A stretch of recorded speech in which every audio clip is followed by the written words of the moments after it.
Motivation کو چھیننے والی چیز کا نام کیا ہے؟ Past. There is a hurdle card criticism, اور یہ آپ کو ساری زندگی آپ کی جان نہیں چھوڑتا. آپ کام کرنا چاہتے ہیں, آپ کے اپنے ہی آپ کو برا کہتے ہیں, کیڑے نکالتے ہیں, نقص نکالتے ہیں, برا بلا کہتے ہیں.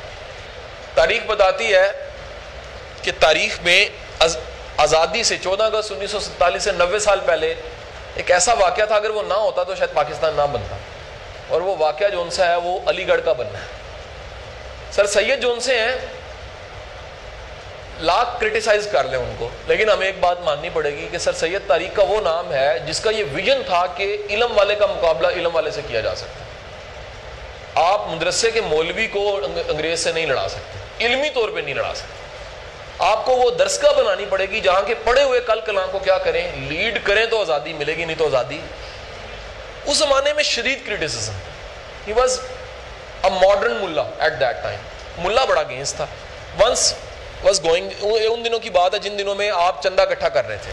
چندہ اکٹھا کرنے کے بڑے واقعات ہیں, میں دو آپ کی نظر کرنے لگا. ایک واقعہ یہ ہے, چندہ اکٹھا کر رہے تھے, ایک ملا نے ان کو دیکھا تو پنجابی میں ڈھیم کہتے ہیں مٹی کے ڈھلے کو, اس نے نفرت سے وہ مار دیا راہ جاتے ہوئے سر سید کو. انہوں نے وہ ٹوٹی پوٹی ڈھیم اٹھائی, اس کی طرف دیکھ کے مسکرائے اور کہا تم نے اچھا کیا ہے, بنیاد کا پتھر مجھے مل گیا اس بنیاد کا پتھر. اور دوسرا واقعہ کیا, ایک دفعہ پوری, اس زمانے میں یہ WhatsApp social media Jio شیو نہیں تھا, اس زمانے میں منادی کی جاتی تھی, ڈھول بجا کے پوسٹرز لگا کے منادی کی جاتی تھی.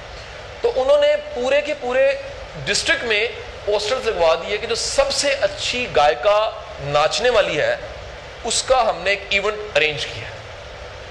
شہر پورا تماشبین, سارے پیسے پوسے لے کے وہاں پہنچ گئے, سٹیج پہ کوئی بھی نہیں تھا.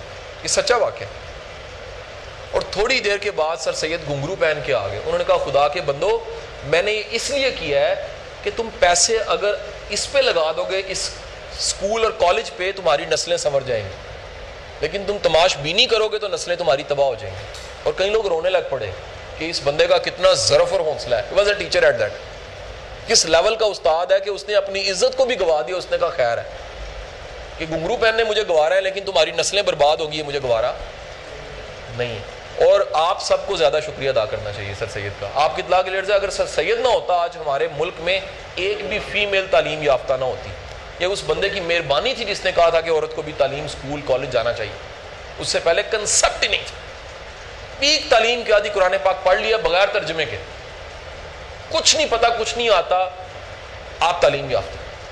اور اس نے ایک نیا کنسپٹ دیا کہ جب آپ اسکول کالج یونیورسٹی کی طرف جائیں گے تو انقلاب آئے گا. اور انقلاب کوئی شک نہیں, اگر آپ اس زمانے سے آج کے زمانے کو دیکھیں تو انقلاب ہے.